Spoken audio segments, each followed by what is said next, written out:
আমি বিগত কয়েকদিন ধরে, কয়েক মাস হলো সম্ভবত, তারও বেশি,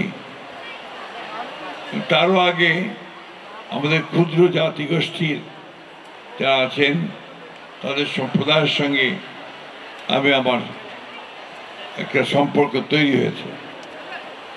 আমরা তাদের সঙ্গে কথা বলছি এবং তাদের যে সমস্যাগুলো আছে সেই সমস্যাগুলো নিয়ে আলাপ করেছি।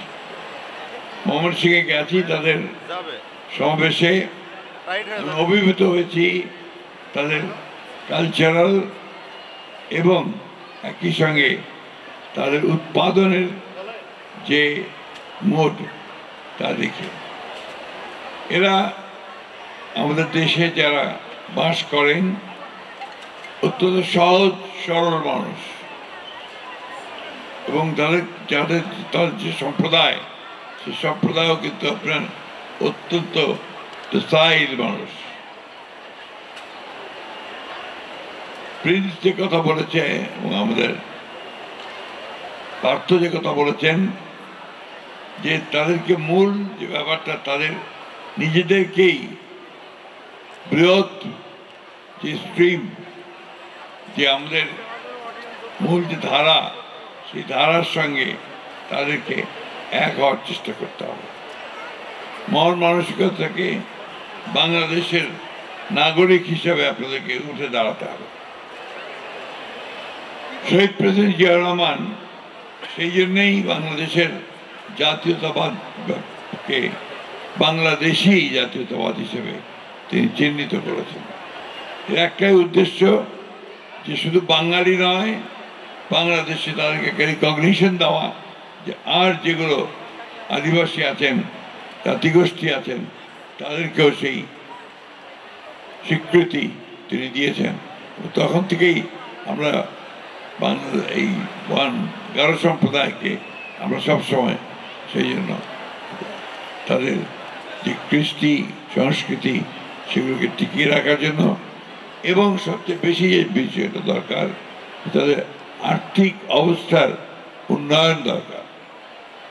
আমাদের দায়িত্ব হচ্ছে যে সকল সম্প্রদায়গুলোকে মূল সম্প্রদায়ের সঙ্গে কিছুটা এক করা, সেই সঙ্গে তাদের অর্থনৈতিক অবস্থা যেন উন্নত হয় তার ব্যবস্থা করা, একই সঙ্গে তাদের কৃষ্টি কালচারকে ধরে রাখা, ধারণ করা।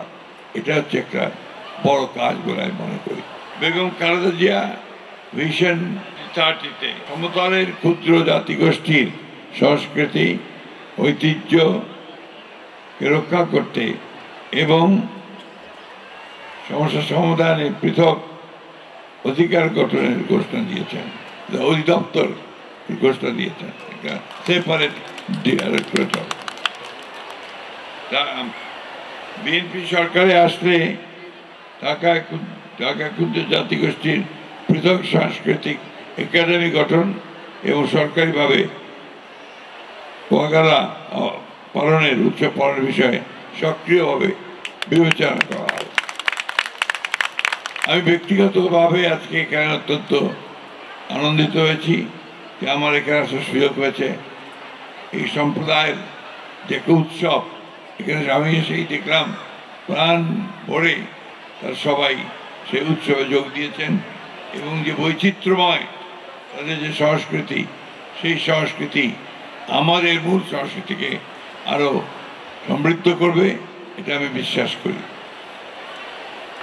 আমাদের দলের ভারপ্রাপ্ত চেয়ারম্যান তিনি 2022 সালে 31 দফা যে ঘোষণা দিয়েছেন, সেখানে খুব পরিষ্কার করে তিনি বলেছেন যে আমরা একটা রেইনবো নেশন তৈরি করব, অর্থাৎ যে নেশনে, যে জাতিতে সব সম্প্রদায়গুলো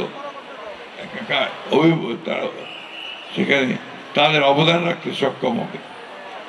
সেটা আমাদের এই বিএনপি সরকারে আসলে অবশ্যই সেখানে আমরা অত্যন্ত গুরুত্ব সহকারে আপনাদের সমস্যাগুলো বিবেচনা করা হবে।